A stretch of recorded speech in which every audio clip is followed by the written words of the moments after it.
Hello and welcome back to another episode of NRL Unpopular Opinions. I am Ryan Cook. Joining me, like they do every single week, it's OP Oscar Panafex. Let's go. Keen. That's all I got. The man that, well, look, he's got some questions to answer. He was... Do I really, though? Absolutely scolded on the social media So feed. good. I love you, punters. It's the best. Even people who don't even follow Neds have just come from far and wide just to comment on that, and that's what we want. We got you, you suckers. It's called that's all we unpopular wanted. opinions for a reason. Exactly what we wanted. Clearly your opinion was unpopular with the masses. Yeah. I didn't see any girls comment on it. Just all men. A lot of homophobic men. Yeah, a lot of homophobic men, which is okay. And like they're if you- terrified of you. Yeah, they should be. You should be. I If you thought come that near was- me, thought that was a good joke. But You'll see him. You'll see his dick. yeah, I get too close because I'll have a shower with you. I'm still waiting for Budgie Smugglers to reach out and offer us a sponsorship. That was a free shout out. Oh well, that's they don't want to be That reach- associated with I was going that to say, garbage. Jharal gave a scathing review of anything that smuggles his budgies. yeah. We don't want it. And then showed off the logo. There's a right time and the right place for budgie smugglers. Just not in the showers, and that's where we'll end it. Yeah, once a year on this show. You've heard him already. It's Liam Fogarty. Hello, boys. Yeah, good to be here. Get your cock out. All right. It's pretty cold this morning. Yeah, it's good. Bit of shrinkage going on. I was in the pool. Yeah. Great chat, boys. Let's start with the news of the morning. Jahrome Hughes, 4-year extension. Yeah. 4 milli. Is that what's that the number on it? That's the number that's been floated. Fair play. Congratulations. Yeah, I mean, we're not really sure when he's going to be playing again this year after that shoulder dislocation. But initial thoughts on this, boys? Obviously, he's worth that kind of coin. It is. Is it leaning towards we're seeing probably the exit of Cameron Munster? Yeah, I think so. Yeah. They're pretty much. That's probably where what we're looking at. I mean, Jahrome is getting to the back end of his career, and $4 million is a lot of money to be throwing at a halves, partner where your other halves partner is the captain of Queensland. So I think the proof is in the pudding that we will see Cameron Munster as a bear. That's what we're You hearing, reckon isn't that's it? locked in? Yeah. Well, I mean, Mal Meninga is someone you'd love to be coach. Like he's obviously been there before with Australia, but yeah. Mal's a good coach. He's a coach that will get a group together, and that's what they need. And I think Cameron Munster's, we all know what his personality is like. So I think he can bring a team together. And just now taking over the Queensland captain's reins, that'll help him as well. And you need players to. We spoke about it. You need to go where players are going to be attracted to, and it's an attractive look if you've got Cameron Munster in your side. Yeah. Yeah. So I just it must be there. Where else would he go? You know what I mean? PNG? Gee, the puppy wants with love. The money. How I good do would know that money be? loves money. Yeah. And he wouldn't have to pay taxes. Is that correct? Yeah. Correct. I think Melbourne Man, have. I'd love to have a job there too. Put the boots back Do on. they need a media manager? Melbourne have had a track record of managing these types of situations better than any other club in the NRL. And what I mean by that is big name players at the club nearing the back end of their careers. They do a really good job of moving them on before they fall off, which allows that player to cash in somewhere else whilst also not damaging Melbourne's current roster where they're paying overs for a guy who's in the back end of his career. Look at how they handled Dale Finucane. He was still a top-tier middle forward when Cronulla signed him. They get a couple of decent years out of him. It was a good pickup for the Sharks as well, but undoubtedly Melbourne come out better in terms of making that decision then. They did the same with Dessie and Kenny Bromwich. They did it with Kevin Proctor. Almost any player that they've got in there who's kind of nearing the end, I think they do a really good job of finding a good place for him and making sure everyone's happy. And it does help that they've won grand finals there. Sure. So if you're not winning a final with that group, it's probably harder to let them go. Yeah, true. So As opposed to the guys that tick the box and they're happy to move Correct. on. Yeah, Yeah. that makes sense. I mean, because you're going to want to go to Melbourne to win premierships, right? Yep. That's the reason why you go to Melbourne. I don't think we will see the likes of your Xavier Coates leave until there's a grand final. You know what I mean? Yeah, I get what you're saying. I just think that's, and the reason why I say that is because I'm very close with a group that hasn't won one in 20 years next year. you know, Yep. they don't move their good players on. They keep them as long as possible. Yeah. They try to anyway. Yeah. To keep to win a premiership. I honestly think it's great business by Melbourne. Yeah, it's right. Yeah. It's really good business, and Cam will get a lot of money at Perth. Like, are we on the edge to on the verge of seeing the first $2 million player I think so. in the He'd NRL? have to be the one. Yeah. It's very it's good for the game. Out of I think it's Fox. great for the game. I think it's great for the game. I think if Perth dropped $2 million on Munster, they'd have some other problems in their cap. That is But- a good point. Correct. yeah. But at the same time, it'll be close. You got to lure that big fish though to get all the role players. Yep. I mean, even what's 1.5? Is that what Kalen Ponga's on? Maybe 1.3, close to 1.3? That 1.3, ballpark, yeah. So, Dylan I mean, Brown was 1.5. let's is not that right? Yeah, let's not go lavish then. Let's if Dylan Brown's 1.5 and let's just go 1.8. Yeah, but do we want to allow the Newcastle Knights to set the fucking No, we don't. bar in terms of let's measure off this? I'm not saying that we want them because it's obviously not been successful for them. And talking about teams that haven't won premierships with buying players, it hasn't been successful there. But if Cam Munster's on $1 million at Melbourne and he's the captain now of Queensland and he's about to go to a new franchise, Yep. does that immediately give him an extra $1 million or does it give him $500,000? You know, there's got to be a realm there where they've got to, and obviously if Melbourne want him to go to a club and they've made an agreement to, that they say that he's going to Perth, it's got to be big money. Yeah. Because he's got to move his whole family to Perth. It's a big ask. It's a big ask. Like he's lived, he's gone from living in Rockhampton to living in Melbourne his whole life, and now he's got to move to the other side of Australia, which is not a small feat. Like it's 5.5 hours on a plane. It's further. It's one of the furthest places you can live in your own country in the world. So, like, it's going to have to be a big lump sum money. Plus the fact that Perth's probably not going to win that many games to start out with, so it's a whole different, culture check for him as well. Yep. Yeah. Back to present day a little bit. The Storm. How do we feel about them now with Hughes potentially missing right up until finals? There's still 6 weeks of footy left to play, so that's significant. I write them off every year. I just shut my mouth. I'm just sick of them. They're just a team that just can adapt. They do. Anyone that goes into a position, I'm not saying they're going to win the grand final, but I don't see them falling off. I still feel them being very much thereabouts. Who's next man up for Hughesy? Pezzett. Pezzett. Unless they play Wishart at 6. You can Who can plug do a him good in job, 100%. anywhere and Has get he it. played he's been playing wing centre, back row. I reckon Wishart's played everywhere except prop, and even then I reckon he might have spent a couple of minutes there while could that probably- thing was going on. He could probably play in the middle. Swiss Army man. He's Just yeah. put him anywhere. I think it'd be Wish. I don't think it's Wish. Wish At 7 and Swish Army man. Swish. There's the title of this week's episode. I mean, obviously, we need to talk about Harry Grant, who stole the show Stood up in a big way in that Thursday game, night, didn't he? Yeah, and like, how often do we see a team? I mean, South's a bad example, but every week there's a game where a player goes off injured, a key player goes off injured or is missing, and we go, okay, therefore player X is out, so therefore player Y needs to stand up and do this, and this. In order for their team to win. And if they don't, then we go, oh, it was a tall task and he didn't have the help he needed. But what Grant did against the Chooks, I think they lost Hughes, then Lindsay scores that fucking insane try. And they're down by 8. And Grant just, like, Justin Horto made some nice points on Levels Network about some of the 1%ers Harry did in terms of kick pressure and get numbers in tackles when he could have been conserving his energy for attack, because that was going to be his role in that game. But yeah, I think it was 4 quick rucks inside the 20 for 4 tries. Sprinting after it. Yeah, he goes once himself. The lead up to Josh King's first try when Hughes kicked for him at the posts.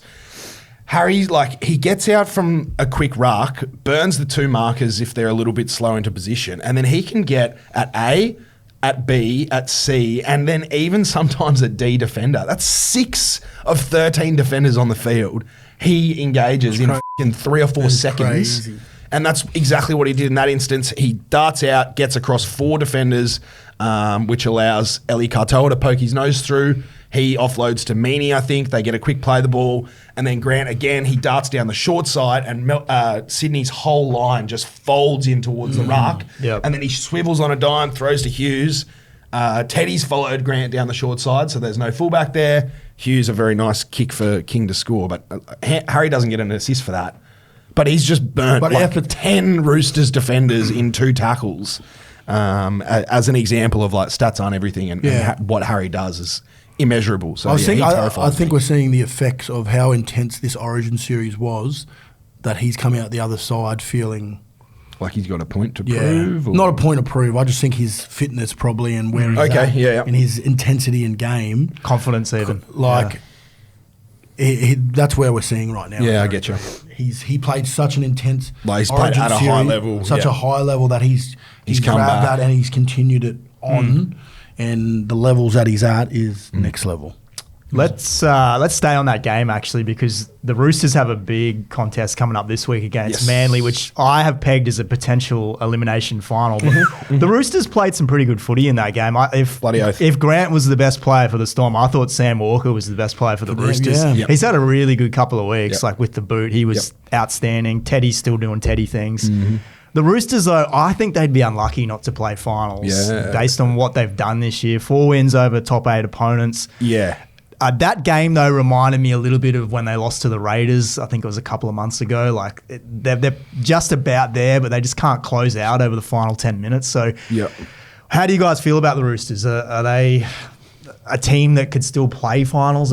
Definitely. I haven't been it's not like I've been jumping out of my seat to go watch them or been thought, they'll get there, but they're just starting to play that style of footy at the right end of the season. And it's Trent O'Brien, it's the way that they've played all year. They've missed a lot of players at the start of the year, and they went 2-5 in the first 7 weeks. Yeah, it's caught up to them a little bit. That's why I balked when you said I think they deserve to play finals footy, but I understand what you mean. Yeah, I was keen on them all year. I went on that big tirade earlier in the season about all the players Robbo's farewelled, and they're always still there or thereabouts. Yep. There's probably. That 8th spot is probably up for grabs. Hey, if the Finns can't hold on, I reckon the Chookies are coming for him. The run home's pretty good for the Chookies. So they've got Manly this week, the Dolphins, the Dogs, which is a hard game, then Para, Melbourne, and the Rabbitohs. So do you think that's a good run home? I think that's tricky. Two or three. Storm, Dogs.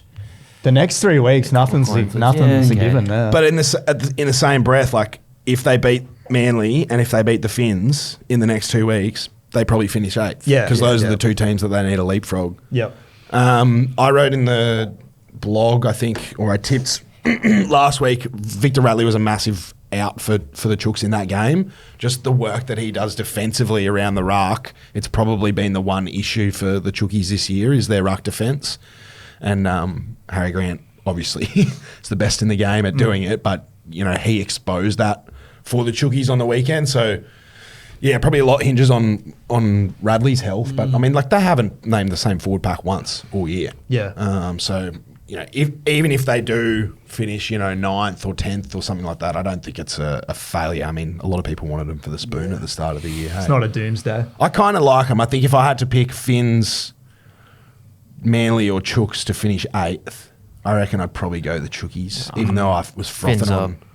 I was frothing on the Finns a couple of weeks ago. Hey, but the Finns are the exciting option to make it. That's for sure. But then you reminded me of how many injuries they've got. Plath doesn't come back this year. Tommy Gilbert. We've been over that. So. Yeah.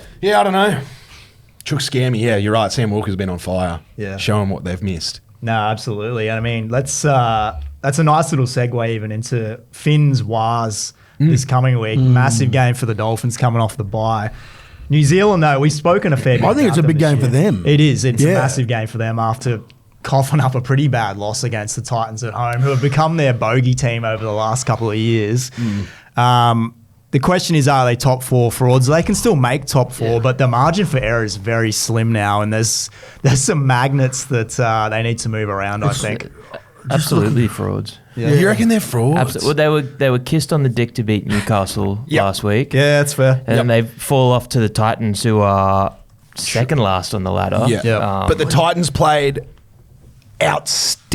in Jaden this game. Campbell played it. They completed at 95%. Yeah. Correct. If the Titans complete like that, they win games because it means that JC Foz and Brimo are getting enough ball to do enough damage. Yep. No, don't disrespect the Wars, boys. Don't respect the was? Okay. No, don't disrespect them. I think they've got the 4th best defense in the competition. That matches up with them sitting 4th on the ladder. I think that's right. I think the best parts of their game are their ability to absorb pressure with their defense and their ability to apply pressure with their kicking game and with their their kick chase. Like some of the stuff Webby spoke about in the presser was like he gave full credit to the Titans, but it was, their kick chase. What do you say? Little lines like, we didn't turn a good kick into a great kick with their kick chase. We didn't surge defense in our lock-in sets. So if they get a good kick, then there's a surge call that comes out, and those next 3 or 4 tackles you're redlining and you're trying to trap them in. That has a flow-on effect for the next 10 minutes in the game if you get it right.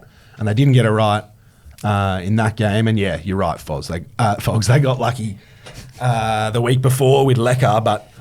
Nah, I like the Waz. I think the best. Yeah, they're just such a resilient outfit. Like even in that Titans game when they were chasing points, like they put themselves in position to chase down 14 points with 15 to go, or whatever it was. Yep.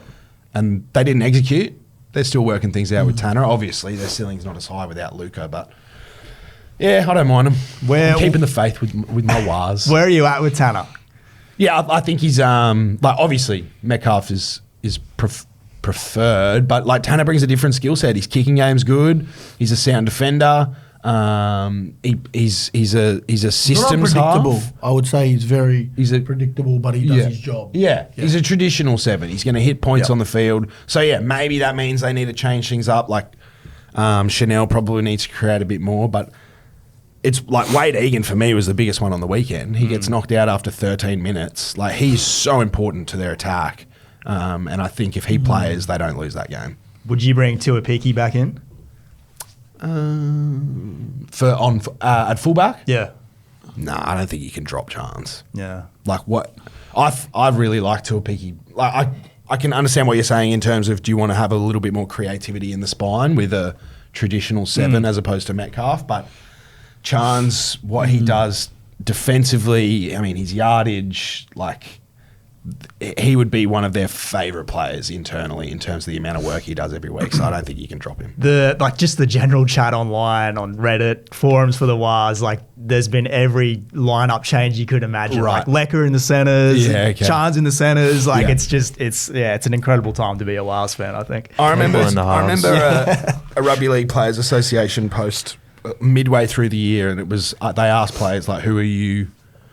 Who do you not want to verse in finals apart from like the obvious candidates? And that like Warriors was the resounding choice. Yep. Because players recognise how resilient they are under pressure and how they're able to stay in contests and apply that pressure themselves. So I'm keeping the faith. Up the fucking last. You're staying strong. I respect that. Before we move on, did Dessie do enough to save his job? Do you reckon? Big milestone game for him. So you'd expect the Titans to get up for that. Come on, folks, you're our resident Gold Coast fan. Well, I mean, he's got a couple games left before the end of the year. So do you reckon he should stay or do you reckon he should go? Let me check what the surf's doing on the coast for the next few weeks. This is good from you. Look, what are they going to gain by giving him the arse right now? Nah, it wouldn't happen right now. Yeah, I think he's already said he's done at the end of the year. Yeah. So is that that done? I thought he said he was retiring at the end of the year, regardless. That could be breaking news. I haven't heard that, but did I read? I think Buzz Rossfield said come out and said that they were going to give him the arse. You've lapped up the mayo. Yeah. Buzz has got you again. My media literacy not as good, but yeah, I reckon he's done at the end of the year. He can just hang out at the Burleigh Pav, and probably catch a few barrels down the headland and. Right off into the sunset. I got a feeling they might give him another year. Who are they going to put in there? Exactly. They don't have I thought Kevy might have been a candidate, but now that he's got the Aussie job, I think that's shot. So where else? I mean, Brad Arthur's still overseas. Big bad Brad. Did one of the Walker boys play for him back in the day? Yeah, that was Yeah, Was it Chris. Yeah. Get both of them down there? No, Chris. No, Ben and Shane are the ones. You don't want Chris anywhere near a wrong. football team. Right. There's too many walkers. You don't want Chris anywhere near a rugby league team. Very far away. I heard they're shopping around JC. Apparently, Okay. Chamis and Danny Wilder reported it the other day that they're trying to. Must be true. But yeah, well, if those two guys. No, are I don't know. Gospel. Yeah, it makes sense. Like, we've been saying it. Everyone's been saying it for 2 years. You can't have Brimo, Kinney, and JC in the team. Too many of the same type of player. Yeah. And they're all going to fire at different times. Yeah. And I feel like they will never make the right answer there. Like, there's Kinney will be good some weeks. Brimo will be great. We're taking the Bronx. Yeah. We're taking with the Bronx for a backup. So what are they going to do? They'll offload Kinney and then they'll pick up Tane Tuapiki from the Waz or something like that. They'll just sign another outside back and you'll have like Brian Kelly playing for Tugan. And it's Groundhog Day there, isn't it? Yeah. Rinse and repeat. There was one moment I noticed. I messaged you boys in the chat and none of you responded, but that's okay. We still love you. What did you say? The week before, when the Titans were defending a lead against the West's Tigers were coming home, and the Gold Coast. This was the one where Dessie blew up with the shower spray. I think after the game, the Titans did literally everything wrong in that last 5 or 10 minutes to just keep giving West's possession and field position. Eventually, they scored. And then one of those things that they did wrong was Luai dug into the line on that left edge, trying to get at JC. He had shape outside him, shape inside him. The Titans numbered up. They had everything covered in that situation. And as Luai digs into the line to engage Campbell sticks his hand out and slaps at the pass, knocks the ball down and gives West 6 tackle set. Yeah. And I remember thinking, what the is he doing? Like, you didn't need possession there. You just got to make 2 more tackles and you get the ball back. And then a week later, the Waz are trying to run him down, and literally the exact same thing happens. JC sticks out his arm, dives forward, catches at a bee's dick off the ground, wins possession for his team, and the Waz comeback comes to an end. To me, that was, I don't know if that's good coaching or bad coaching. It was just a moment that stood out to me. That's the type of players that they have at that roster right now. Yep. They're going to roll the dice. It might be a good segue into what we're talking about Reece Walsh in a little bit. But yeah, that was interesting to me. I'd love to know Titans fans. Well, he learned from his mistake last week. Yeah. Well, did That's he? what he did. Did he learn from it? Well, did he catch it? Yeah, but he also went for it again where he maybe didn't need to. I don't know. To have the confidence to try it again, I think is pretty commendable. It sounds like he It's was the never type of player he is. I don't know if it's to try it again. I think that just might be. It just happens. That's That's just what he He does. wouldn't- eh? it wouldn't what be- he does. Like it's instinct. sometimes when you have these things these tendencies that you can't get rid of in rugby league, it's so hard to get rid of them. You sound What was like Gordy on but it 360 is- bagging Michael Maguire and his players. I know what you mean. I'm just saying tendencies in the game of footy. If you've had certain tendencies that you've come through grade with, and you can't lose it. What was one of it's just yours? instinctual. Getting his hog out in the showers. Dirty mouth guards. Not scoring tries. Scoring tries. I don't know. Playing hungover. Playing hungover is one of them. I'm pretty good at that. Reece Walsh chat. Let's do it. Offside. I've already asked Fogs. Offside, folks. Offside. Oh yeah, it's offside. Offside. But what is that? Is that what we're just talking about? Or Look at you, No. two big Broncos boys, being honest to the punters. I didn't see. It wasn't offside in real time because I didn't. Oh, man. I was too busy like going, yeah. Hooray! Yeah. Chelsea Dagger was You know what? I blast. wasn't even screaming that loud. I was just like, oh my gosh, I was in shock that We've beaten Parramatta.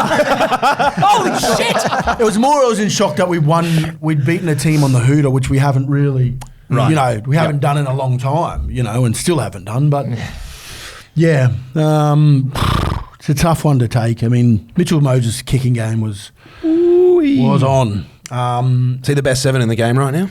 Best pure 7, I reckon. Yeah. I would say that the reason why New South Wales definitely lost series is they don't. Because we don't get it. You don't get it, and you didn't pick Mitchell Moses when he was injured. Yeah, you're right. He would have Cop that, Oscar. Should have picked him. Should have picked him. No, In a moon boot. He's obviously. Imagine how many metres he could get off his yardage kicks in a moon boot. He's obviously a big part It's of his that driver. club, and to come here and spank us at our home ground and to not single-handed do it, but they had a few individuals that, who played on Tones' side, handled him. Russell played out of his skin. Yeah. He put Tones on notice a lot of the time. He came up and shut him down very quickly and even in attack. So sometimes when you're flying high here in Bris Vegas, you just need to be knocked down a few pegs, and that's what they did. They got last week. So let's hope that it doesn't lean on to this week, because we've got a really tough game ahead. We got to see Adam Reynolds at top speed. Oh my gosh! Very happy about that. No, I was not happy. I was like, he's going to explode. Not his hammy go. I just thought he was just going to just go into nothing.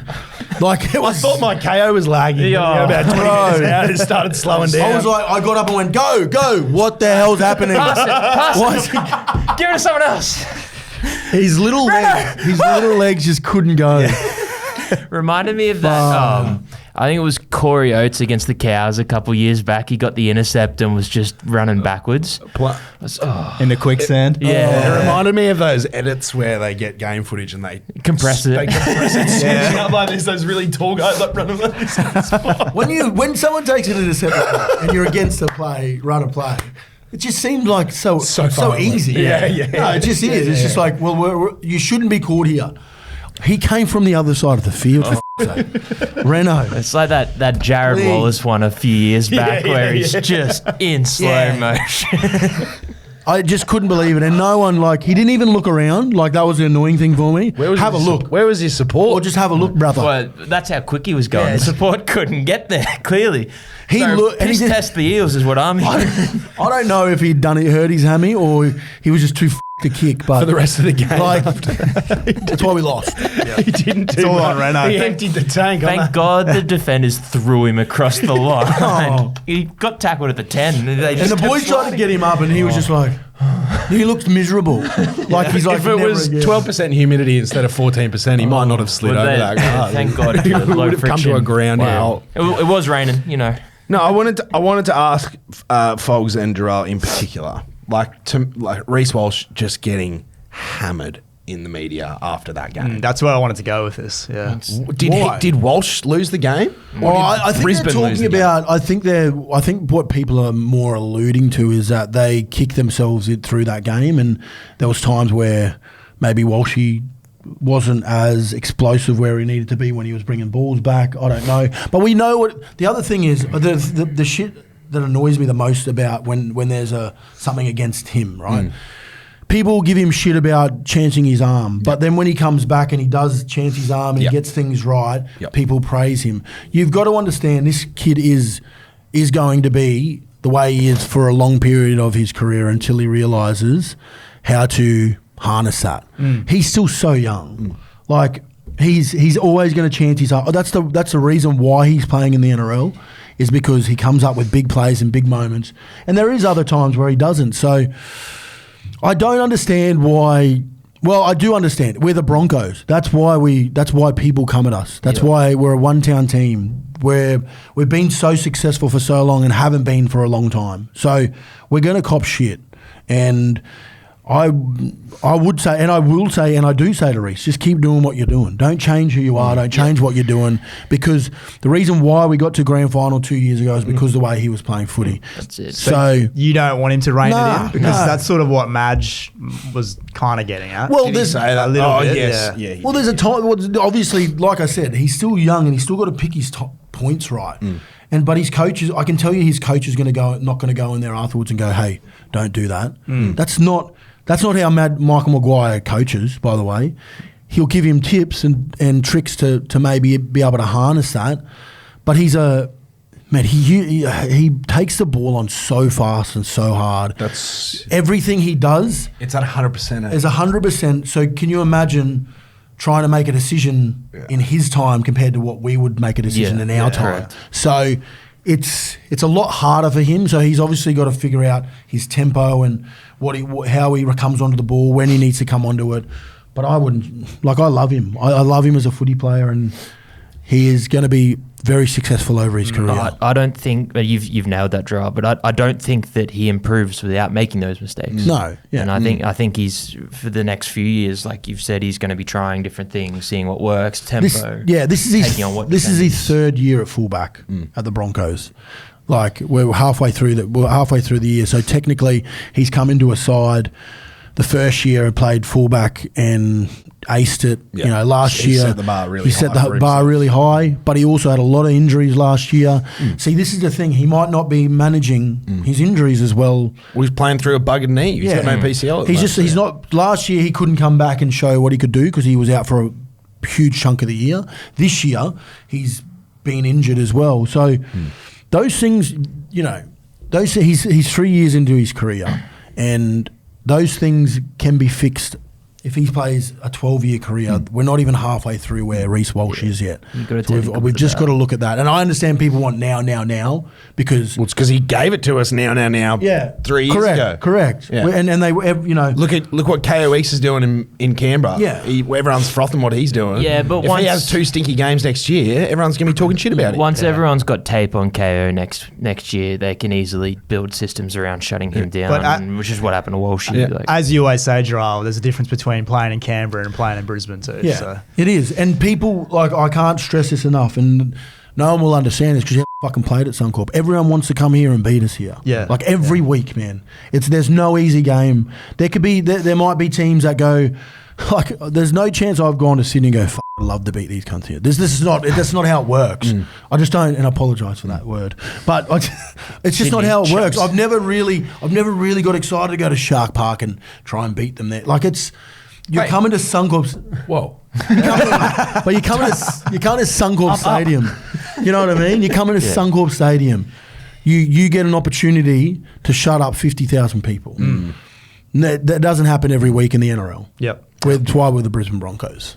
He personifies the club, doesn't he? In terms of it's the Nico at Cronulla effect. Yeah. Flashiness. Well, it's just like the media these days. It's so easy to pin a result on one player, and not only is it so easy, it's so triggering for so many people. So the engagement they get on the story is the same as well. Like when the Cronulla were going busted through the year, Nico was struggling, but the whole team was shit. But every article was about Nico beat. Like Trindle had a shocker for a 4 or 5 week period.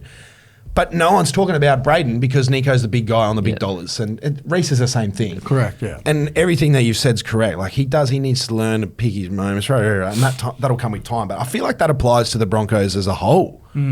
They got a lot of moving pieces and they've probably got more genuine avenues to the try line than any other team inside the top 8. Which they didn't take on... Which they didn't, and I think that's probably a product of them still figuring it out. I mean, we were all talking last week about how excited we were that it was the first time that Madge named a full strength roster. Well, that's also the first time those 6 key guys have played together on the field, under pressure, under fatigue. So you got to give it a little bit of time. But yeah, for every error that Reece Walsh is making, you know, where was Katapani supporting Gemma Shibasaki down that short side? You know, as one isolated example, if Billy Walters is taking incorrect decisions out of marker off a quick ruck, like that's the same thing as Walsh throwing a speculator and it going into touch, but they're not getting paid $1 million and they don't look like Reece. So couple blades of grass and it's a completely different narrative. True. Game of millimetres, as Billy said. He's a genius. Yeah, he's a genius. If he's on side, he's a genius. Well, she had the most run meters by any of the Broncos, most line breaks. And he creates that chance at the end. Like that's the other thing we've got to understand. If he doesn't have that mentality or big play mentality, we're not even in that situation. He doesn't even get there. Yeah. We're not even looking at the offside. The offside. So yeah, that's what it is. Leave Reece alone. Love you, Reece. Another player, though, that's been unfairly judged all season, Lockie Galvin. Oscar, like, the floor is yours here. I know you messaged me yesterday saying you want to chat about this. The Dogs were enormous on the weekend. Yeah. Take it away. Statement win, wasn't it, from the Doggies? Yeah, well, Galvin had that match-winning try assist pass the week before, and poor Tyrell Sloan got dragged over the coals for apparently making one poor decision. I think it was a wrong decision. It was a wrong apparently. decision. Yeah, well, it was, but it was a wrong decision. But it was also a decision that he was conditioned into making for 77 minutes before Galvin threw that pass. Every single time the Dogs went down that left edge against the Dragons last week, they put a lead inside the two. So the two-in defender, so the centre was basically stuck in the mud, and they were forcing Tyrell into a decision out on the paint. He came jamming in every single time. We didn't see the pass until the 77th minute, but Galvin nails it. I thought that was a cool moment for Lockie, but then to back it up this week, he had 71 touches at halfback in his second game starting at halfback for the Doggies. There aren't many halves in today's game that play on the ball like that. No. And the ones that do, Cleary, Cherry Evans, Isaiah Katoa, and Mitch Moses. It's a pretty friggin' tidy company to be in. He's not there yet, but he's that type of player, and I think that's the type of half that we're going to see dominate or I think that type of half lends itself to today's game. I heard Mitch Pearce and Todd Carney were talking about it in regards to Tom Dearden during the Origin series, like that style of player on the ball, constantly engaging and asking questions of the defence, tipping forwards across the field in yardage. Like it was clear to see Galvin, second tackle, 2-pass shift, getting to the tram line. Then he's tipping or dropping back underneath. Then he's setting into shape for a shot on fourth, and then he's kicking on fifth. Like, he wants to be on the ball, and I think I'm starting to see why the Doggies went so hard for him, because it means Birdo can sit on that left edge and pick his moments. There was that line break that Matt made around halfway last week, and he got some mad comparisons to Benji when he went bang, bang, bang 3 times off the left foot, went back through the ruck.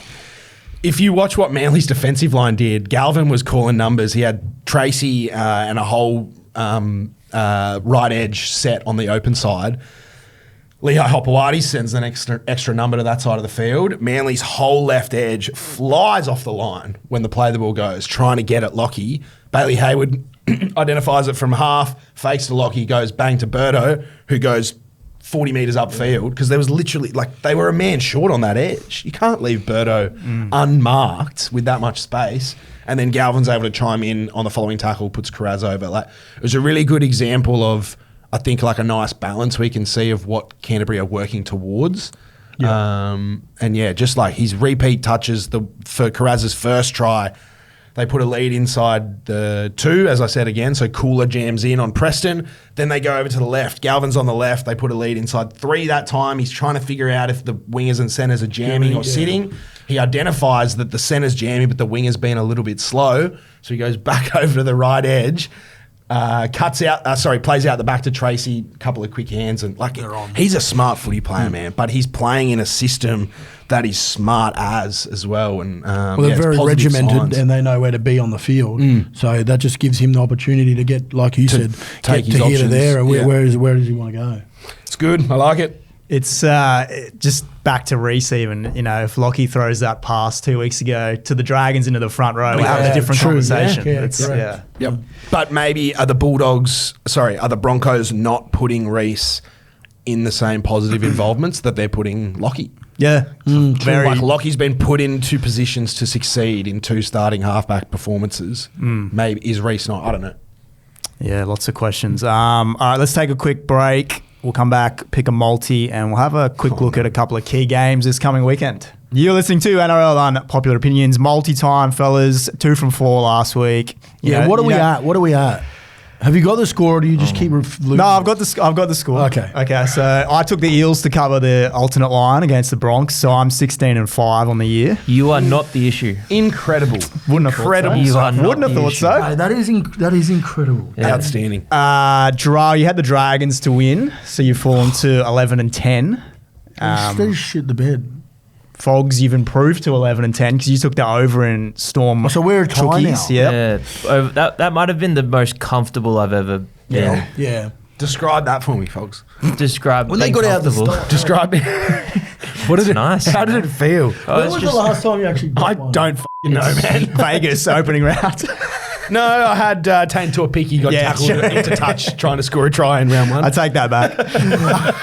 If we had that extra 5 metres. What's Oscar on? Oscar's 7 and 14. That's good, eh? What did you go last week? I took the value in Sharks 13 plus, but they decided to not score 4 or 5 tries that they created. So, yeah, happy to be here. Keen to add to my colourful appearance with some ink in 6 weeks' time. Yeah, we'll keep reminding the listeners, just in case they're listening to us for the first time, there is a tattoo on the line here. Oh, yes! And there is a tattoo on the line. the way we're going, Oscar, it's going to be on your body. Yeah, I think it's Well, inevitable. right now, I mean, we're coming to the business end. We're in the business end. We are. This is it. Yep. And it's going all the way to the final, right? Yeah, right through to the granny. Right through the granny. We're not going to let him redeem himself Ooh. for a potty after, So is in the...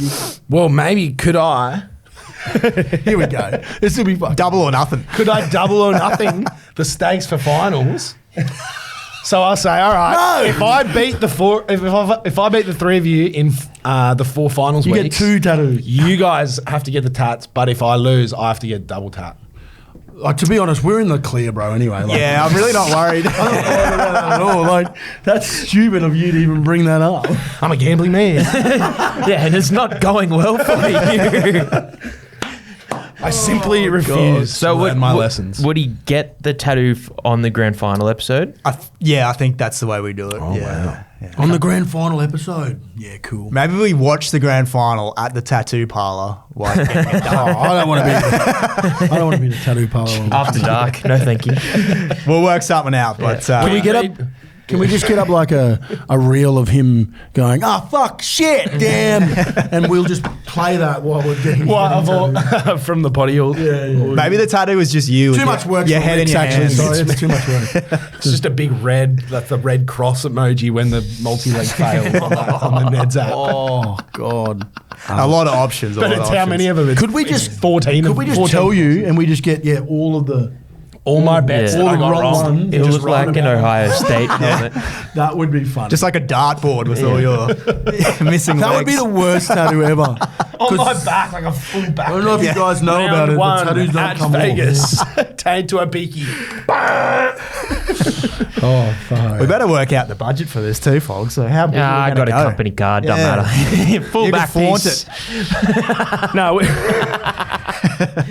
we agreed the tattoo was going to be the size of like the individual's piece, right? It'd be a good time to tell everyone I've got a really small penis. We don't know yet because we you haven't didn't had- take your undies off in the shower. Let's rip into this multi. Who took the Wahs? I can't remember now. No one took the Warriors Warriors. to cover. Must have been Warriors you. to cover. You took the Warriors to Yes, cover. it was me. This guy, man. You've been using ChatGPT to pick I'm your rattled. multi-legs I'm all- rattled. Oh, God. So I'm going the Wahs Still going to get to up. cover. as well. Yeah, probably will. Wahs to cover against the Finns at home. Wahs are. I'm just trying to find the record here. They're from New Zealand. 7-2 on the back of a loss at the Lions. So What's the line? 2.5? 2.5. Yep. Next leg, please, Jharal. Yeah, I'm going the Bronx just to obliterate the South Sydney Rabbitohs. I feel like they're just... Last week, they might have taken a bit out of them, just hanging on for dear life. I mean, credit to them. I don't know if anyone saw that But it's coming. very short for us. $1.73 is so... But I'm going to take it. We lost another 2. Yeah. No, did you? Totola dislocating his shoulder whilst scoring a consolation try pretty much sums up the Rabbitohs season, doesn't Salt it? in the Well, I'll take it. The Brisbane Broncos at home, 13 plus, $1.73. Fogs. I'm taking Penrith to cover against the Titans, but it's 12.5, so it's basically 13 plus as well. Self-explanatory. Say less. And then Oscar bring us home. Oh, I'm scared to even Just say pick out one, man. loud. Doesn't really matter anymore. Sydney Roosters. Just $2.20. Yep. I got cool. All right, so we got Wahs to cover, Bronx 13 plus, Penrith to cover, Roosters to win $13.73. Where are we finding that? Groups, open groups. Open Get in groups. there. Get in there or get square. That's it. Be a square. That's it, man. I don't know. That's it. Before we get out of here, we got the DCE Cup this weekend, Manly Roosters. Or do we know that, though? Or do you know that? What's going on? I don't think anything's been done, boys. Honestly. Genuinely. Hang on, your phone's ringing. Yeah. I didn't. It's a selfie. Daly's just sent you a selfie of him wearing a Roosters jersey. Manly's playing retirement this week. So obviously, Oscar, you think the Chooks are going to win that one? Are we? Apparently, apparently. You're putting a lot of thought Really into it. confident. Oh, man. Yep. Jeez. Yep. Look, I've tried to apply analysis for 21 weeks now, and look where that's got me. Yeah. So now I'm just shooting from the hip. Close your eyes and pick. I think sometimes shooting from the hip is the best. I've been doing it all year. You just had all of these historical stats up. That is bullshit. I'm calling you out on it. And then, as we've already spoken about, Lockie Galvin taking on his former side on Sunday. That should be a bit of a actually- spectacle. I think they might send Yeah. a bit of traffic his way. Just before we go, actually. Hey, you said Penrith would do that to Luai, and they Yeah. scored two on him. Yep. Well done. You're the man, brain. Fogs. You're the man. Did you have those tips in open groups? No. I didn't. I don't even think I watched that game. Even bigger brain. How'd you know? Big brain. No, before we go, it is Ben Hunt's 200th game for the Broncos this weekend. Oh, huge. So a big milestone in general. And then I believe he might hit, if I'm remembering right, we play Let me pull it up. 1, 2, 3. He could hit 350 this year. Is that close? For the for in the NRL. 346. you So go. I think he huge. will. So Wow. Newcastle. Newcastle. Just stretch your hammies, please. Stretch those hammies. So hopefully let's just get him through this week for 200 games. It's amazing. It's a huge achievement to play 200 games in general, but to do it at one club is a big one. So hopefully they'll have a little bit of something inside internally to fire the boys up to go and do the job. You might be taking the road trip to Newey if it happens. Mate, I actually, honestly, 350, I don't think I can miss that. Yeah. No, I don't think you can. Do you know what I mean? That's That's 350 games is huge, man. It's a lot of footy games. That'd be an old boys game for the Knights as well. Yeah, it would.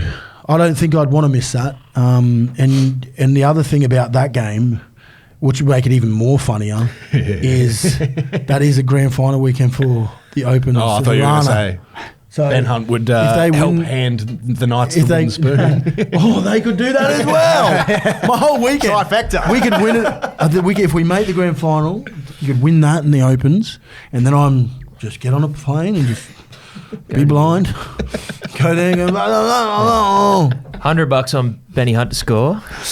Yeah, Happy days. I've been happy days. He might score this weekend. He's got the worst ruck defence in the comp. Back in front of the him. storylines. Ben There Hunt you go. anytime. Storyline. There you go. I'm sensing Jharal's story time might be making a comeback in a few weeks. Oh, I'll be, and if we do it on a Monday, I will be blind. So let's do it. Lock it in. Thank you, Oscar. Thank you, Jharal. Thank you, Fogs. We'll be back next week. Bye bye, everyone. What are you really gambling with? For free and confidential support, call the number on the screen or visit the website